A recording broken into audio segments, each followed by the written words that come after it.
Today I want to share my freediving experience at Gili Trawangan, Indonesia, where I've been this May. The initial plan for this trip was to freedive about a week at Nusa Penida, then move to Gili Trawangan for a few days, and then move for about a week to Amet, Bali. But after just one training session on Nusa Penida, I got sick and spent the rest of my time there in bed in my hotel. After I felt better, we moved to Gili Trawangan, but I was still sick the first few days and mainly doing nothing. Probably because of that, my first impression of the island was not that great. The main street looks busy with too many people going somewhere, riding bicycles or using horse carts to move around. However, after I fully recovered and started diving, I changed my mind completely. Despite that the main street is indeed too busy, the rest of the island is nice and quiet. There are many good restaurants on the beach where it's going to be probably you and your friends. You just need to walk a little bit to reach them. But let's talk about freediving first. Hats off to the owner of the local freediving center, Freediving Gili,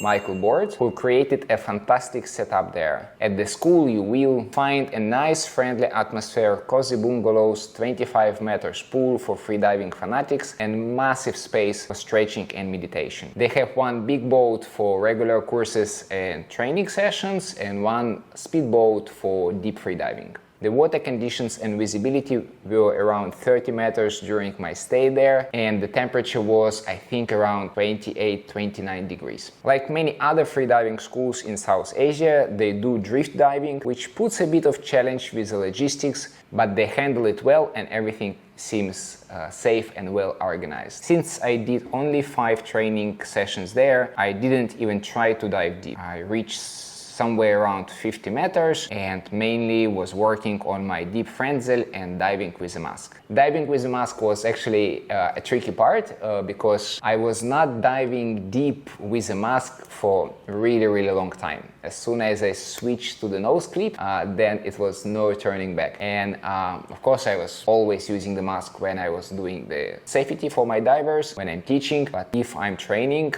then it was always a nose clip. And this time I decided to come back to the original diving setup and diving with a mask, which I would admit was a little bit challenging. The school runs freediving courses for all levels and provides training sessions for certified freedivers. You can choose a coaching session with the instructor or just training with another certified freediver. And now a few words about the island itself. You can have different activities on your rest days, such as running or cycling or horse riding or learning how to surf, or just chill on the beach and do some snorkeling with the turtles. And as I said, there is plenty of different restaurants and cafes with both local and Western foods, so you would definitely not going to be disappointed in this aspect. Just a little bit pain in the ass was how to get there. You basically have 2 options. Option number 1, you can get to Gili Trawangan from Sanur by the speedboat. Speedboats are fast, but they're a little bit too small, so this is why be prepared to get a little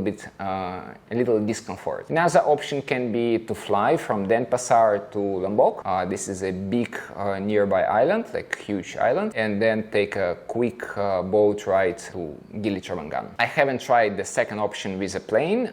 Both ways to Gili Trawangan and back I did by the boat. Like I said, it is okay, just maybe a little bit discomfort. So my final verdict: Gili Trawangan is a great place to learn how to freedive if you're already in Bali. It's easy to get there, the water condition is nice, there are plenty of other stuff to do on this small island. I understand that my opinion can be completely subjective, but I think for the Bali, if you're already in Bali, this is probably the best place to learn how to freedive. I can compare it with Amet. I've been there like 4 years ago for a few weeks, I think like for 3 weeks, and I just was in Nusa Penida for just a few days and did only 1 training session there. It's also a good place, but for me, Gili Trawangan is a better place. So again, this is a just subjective opinion, nothing wrong with both Nusa Penida and Amet.